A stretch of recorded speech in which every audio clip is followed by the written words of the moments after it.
आखिर उत्तराखंड में क्यों हो रहा है अंकिता भंडारी मर्डर को लेकर इतना बड़ा बवाल? कौन है अंकिता भंडारी और आखिर कौन सा न्याय मांग रही है उत्तराखंड की जनता उनके लिए? क्या न्याय मांगना अन्याय है? ये सब जानेंगे, लेकिन मेरी राय में लोकतंत्र की गरिमा को बनाए रखने के लिए सर्वप्रथम जहां प्रदेश में इतनी भारी संख्या में लोग उमड़ पड़े किसी के लिए न्याय मांगने, जहां हर सड़क पर निकल रहा हो मशाल जुलूस, जहां बेटी की मौत पर सवालिया निशान बना हुआ हो, जहां दसों दिशाओं से अन्याय को मिटाने और न्याय दिलाने की आवाज उठ रही हो, वहां जनता द्वारा चुने हुए सरकार को लोगों के समक्ष प्रस्तुत होकर जनता की आवाज को सुनना और उन्हें न्यायोचित कार्रवाई का आश्वासन देना उनका सबसे प्रथम नैतिक जिम्मेदारी और कर्तव्य बन जाता है। जनता में जो आक्रोश है उसको समाधान देना और उनको इस बात का विश्वास दिलाना कि अंकिता भंडारी मामले में पूरा न्याय सुनिश्चित किया जाएगा, यही लोकतंत्र में उठाया गया सबसे बड़ा और पहला कदम होगा। ना कि जैसा जनता का आरोप है कि सरकार पुलिस बल का प्रयोग जनता से दूरी बनाने के लिए और लोगों को अपने तक ना पहुंचने देने के लिए कर रही है। इससे लोगों में कथित वीआईपी को अनावश्यक गैर कानूनी संरक्षण और सुरक्षा दिया जाना दिखता है, जिससे जनता का प्रदर्शन और भी उग्र होने का खतरा बना रहता है। मेरी राय में सरकार को फौरन लोगों के बीच आना चाहिए। जिस तरह की यही लोग चुनाव के समय वोट मांगने आते हैं, वैसे ही लोगों के बीच आकर पीड़ित परिवार को सांत्वना देते हुए लोगों को उनकी मांग के अनुसार अंकिता भंडारी मामले की जांच सीबीआई को सौंपते हुए पहाड़ की दुलारी बेटी अंकिता भंडारी, जिसने अभी जिंदगी की शुरुआत भी नहीं देखी थी और जिसे इतने बड़े कथित षड्यंत्र का शिकार बनना पड़ा, उसे समुचित न्याय और इंसाफ दिलाने का वादा देना ही लोकतंत्र में सरकार का सर्वोपरि और प्रथम कर्तव्य।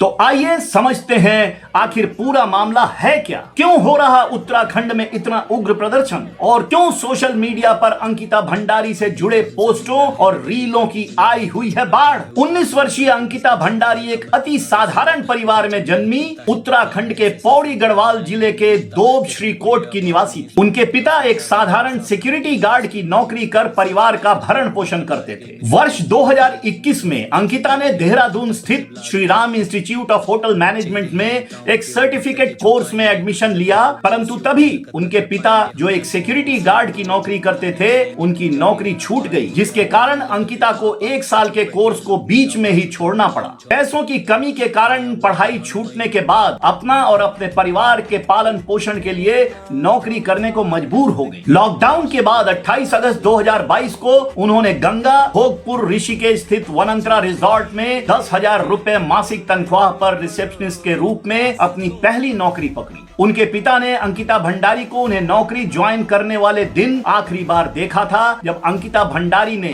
रिसेप्शनिस्ट के पद पर कार्यभार संभाला। विकिपीडिया के अनुसार नौकरी के दौरान उनके साथ कथित रूप से बलात्कार किया गया और बाद में उनकी हत्या कर दी गई। यह मामला राष्ट्रीय और राज्य स्तर के मीडिया में व्यापक रूप से लंबे समय से चर्चा में रहा, जिसका कारण मामले में गंभीर कुप्रबंधन और यौन शोषण के लिए एक प्रभावशाली राजनीतिक वीआईपी की कथित संलिप्तता बताया गया। अंकिता भंडारी के माता पिता ने भी इस बात का गहरा शक जताया। हालांकि आरोप पत्र में प्रस्तुत चैट मैसेज में किसी भी वीआईपी एंगल का उल्लेख नहीं किया गया। रिजॉर्ट के मालिक पुलकित आर्या, सहायक रिजॉर्ट प्रबंधक अंकित गुप्ता और रिजॉर्ट प्रबंधक सौरभ भास्कर एफआईआर में उल्लिखित 3 मुख्य आरोपी बताए गए और ये तीनों मुख्य आरोपियों ने हत्या की बात स्वीकार की। लिहाजा उनके खिलाफ अपहरण और हत्या के आरोपों में मुकदमा चलाया गया। इसके अलावा भाजपा विधायक रेणु बिष्ट पर भी अदालत में यह आरोप लगाया गया कि उन्होंने रिजॉर्ट को अवैध रूप से ढहाने का आदेश देकर सबूतों और साक्ष्यों को नष्ट करने और अपराध को दबाने का प्रयास किया है। कोटद्वार की एक जिला अदालत की अपर जिला एवं सत्र न्यायाधीश रीना नेगी ने 30 मई 2025 को अंकिता भंडारी हत्या मामले में पुलकित आर्या, सौरभ भास्कर और अंकित गुप्ता को दोषी ठहराया। मामले में शक की सुई तब अटक गई जब 18 सितंबर 2022 को अंकिता ने अपने माता पिता के फोन कॉल का कोई जवाब नहीं दिया और न ही अपने मित्र पुष्पदीप के कॉल का कोई उत्तर दिया। इतना ही नहीं, जब परिवार ने उनके कमरे में उन्हें खोजने की कोशिश की तो वे वहां नहीं मिली। तब उन्हें संदेह हुआ क्योंकि अंकिता ने पहले ही रिजॉर्ट में उनके साथ हो रहे उत्पीड़न के बारे में अपने मित्र को बताया था।